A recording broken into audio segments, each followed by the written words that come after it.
Hey, so it's the end of the month. I'm doing a report so I can see how I did for the month, how I'm progressing, even if I lost or made money.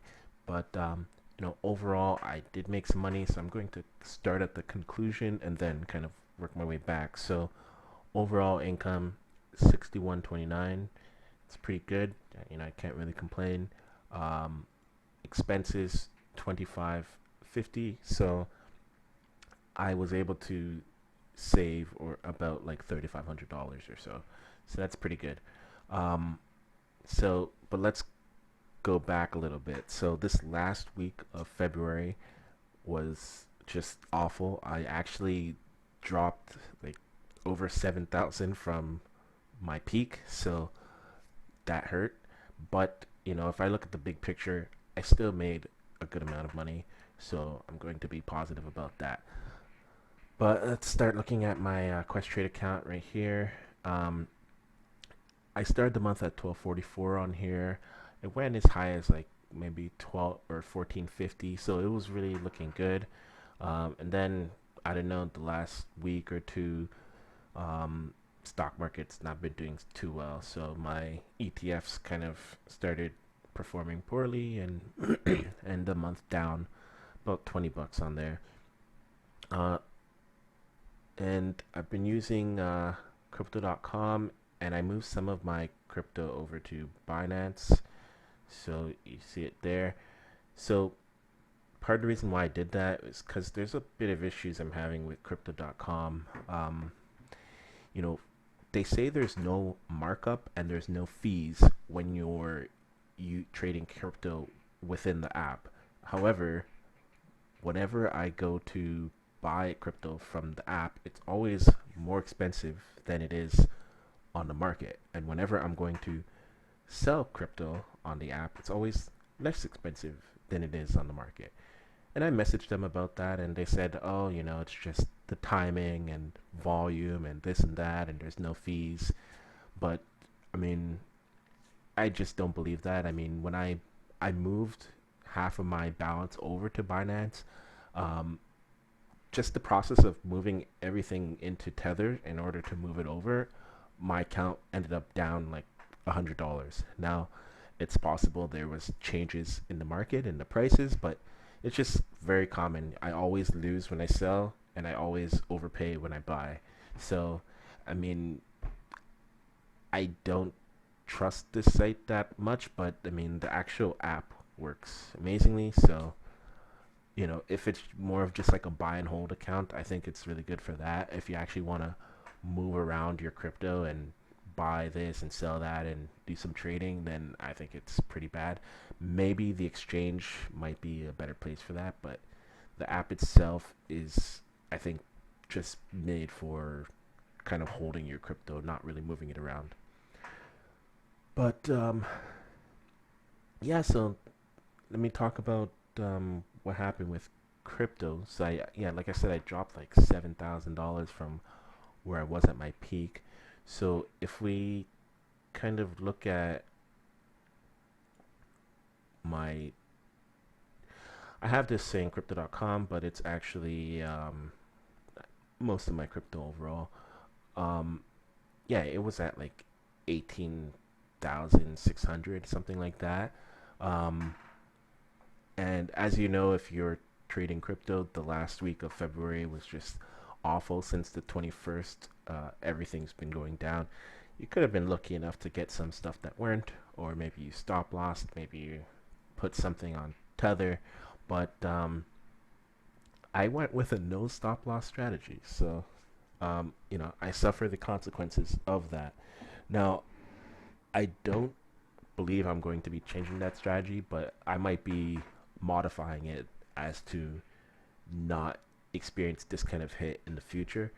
But yeah, so I had some different coins, and it just so happened I had all the ones that were like the worst performers. There was several coins that did recover or didn't take much of a hit.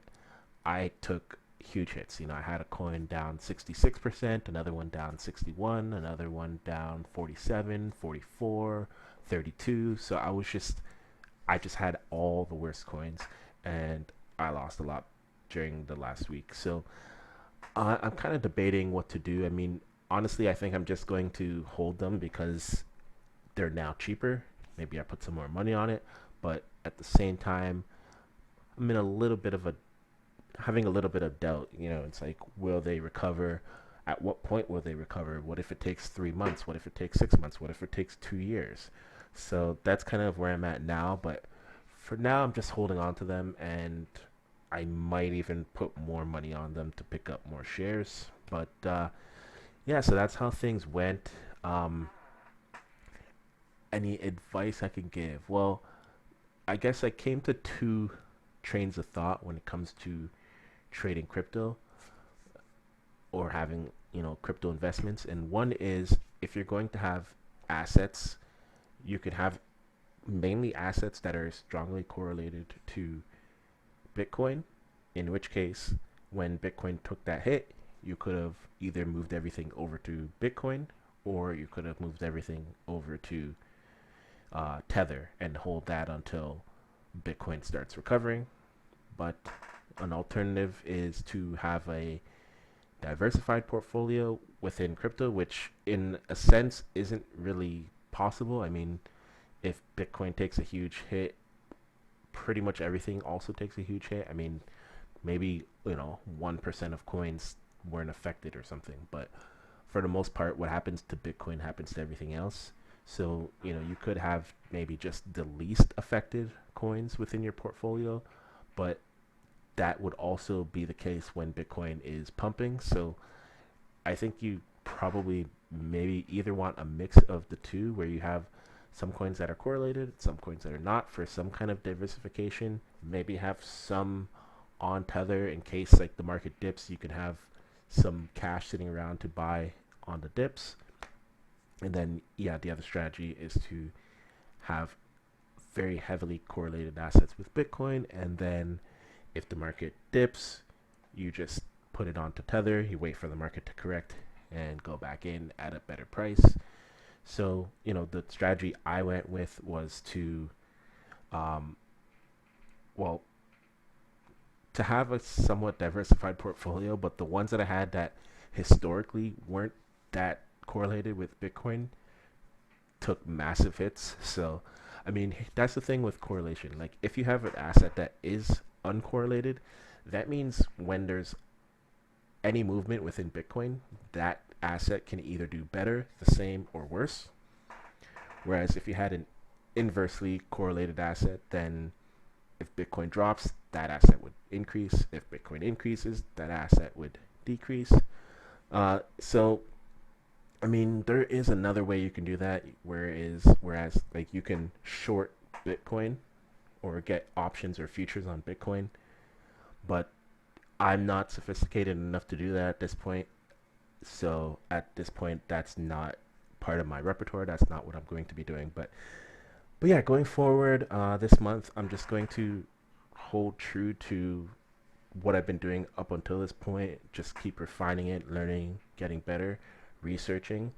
But I'm going to keep the assets I have for now, and if I see like my coins starting to stabilize, I'll probably put some of the remaining tether I have on those coins and hopefully have a good March. So that's it for now. Hope everybody has more success than I did, and good luck.